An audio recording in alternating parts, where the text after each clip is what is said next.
Hey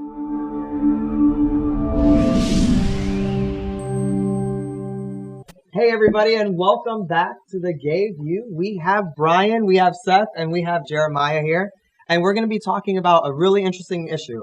It's going to involve prostitution, rent boys, and also the gay community. I think it's really important. So, I know you not familiar with Rent Boys. Rent Boys was a website that was up there, and people were, I believe, they were escorting. You could rent a boy, pretty much. But what's interesting is, in 2013, a Center for American Progress report suggests that LGBT youth are 3 times more likely to engage in survival sex. So a lot of these people, they've lost income, in order to survive. So, well, first of all, we've got to set parameters here. Okay. There's prostitution, which somebody engages in a sexual act for exchange of money, which is discussed between the two people. Okay. And then there is lewd and lascivious behavior, mm-hmm. which are still both misdemeanors. Mm-hmm. But in order to commit the act of prostitution, the subject has to agree to a price for a sexual act. Mm-hmm. It has to be stated. If it's not stated, then it's not prostitution. So an example would be if you said, I want to go home with you and I want to make love to you, it's $50, and that entails such and such. That's prostitution. But lewd and lascivious is totally different. As if you're in a public place like the beach or mm-hmm. A video theater, and people get naked and things happen where there's no money exchanged. It's still a misdemeanor. If you get caught by the police, that is lewd and lascivious. You can be arrested. So what I think is really interesting about what you're talking about, which is obviously the difference between prostitution and lewd and lascivious, is that I would go one step further with prostitution, where I would say that I personally understand prostitution in the traditional construct of being in exchange for money. Exactly. But I think that a lot of what we see in the LGBT community, especially with youth, when we start talking about these statistics, really, we say survival sex. I would call it transactional sex work. And it's the same sort of idea where you're not necessarily exchanging sex for money, but you're exchanging sex for something, some sort of good. So I don't have a place to stay, so I'm going to have sex with you. It doesn't have to be money. It's for a service or something. Not even necessarily a service, but yes, something that would otherwise have monetary value. Exactly. And when we're talking about, and this goes back to our conversation about homeless youth, it was about LGBT homelessness, but really when we're talking about LGBT homelessness, a lot of it's among youth.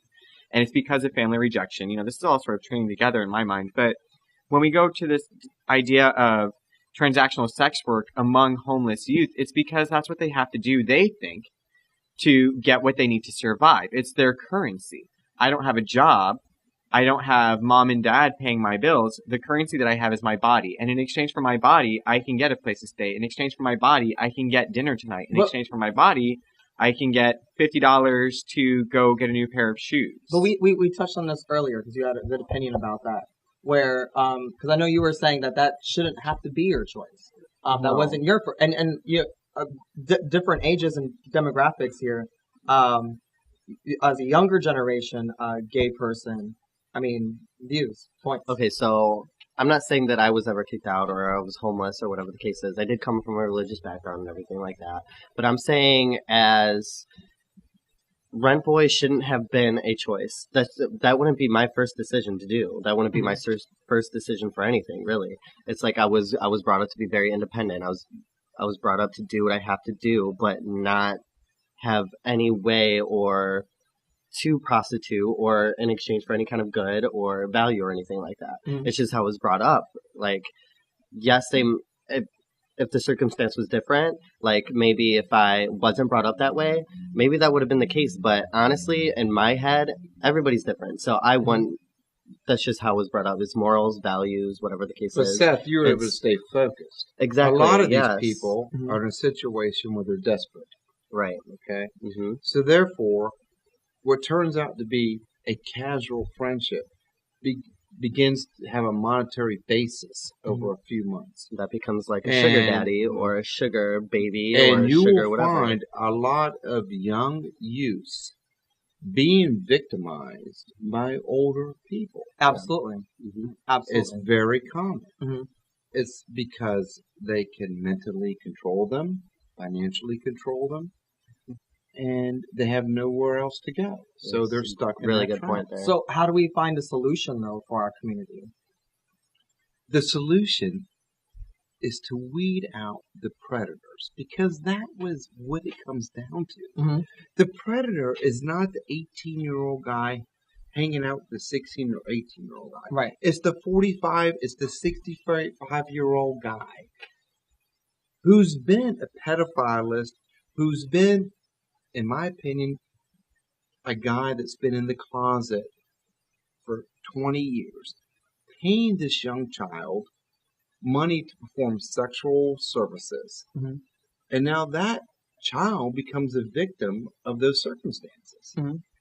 And until you can weed out the older clientele messing with the youth, it's going to continue. I would certainly agree that that's a part of it, but I think that, another component of this is that there have to be alternative resources for these young people to go to. I think, if my choice is to go stay at, and I'm never going to name a name of an agency, but there are most of our homeless service agencies in this community, and I'm just using homeless as an example because it's an easy one.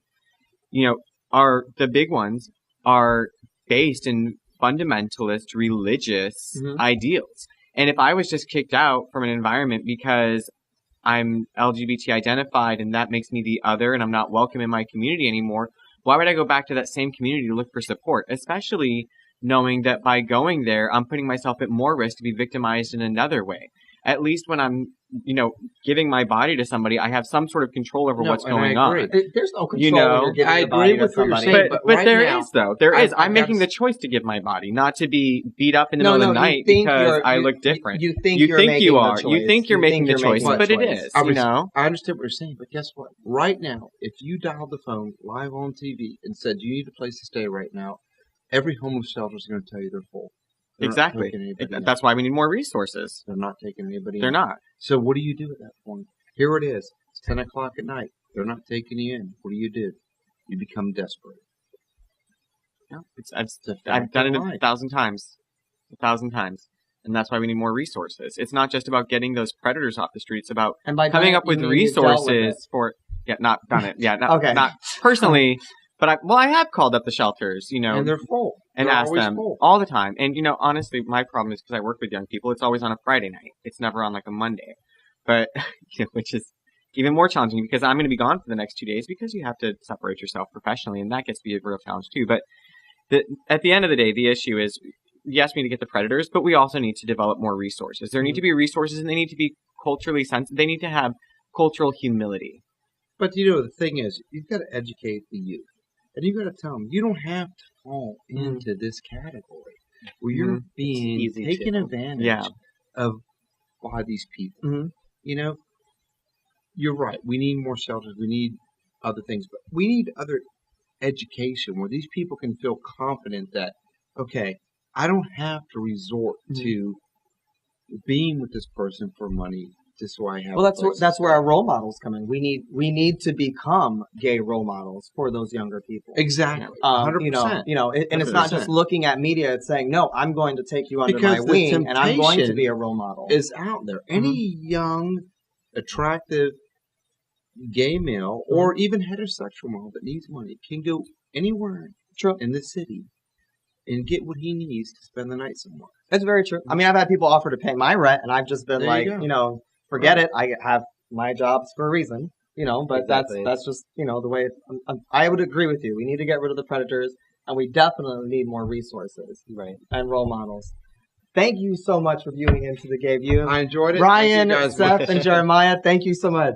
Thanks.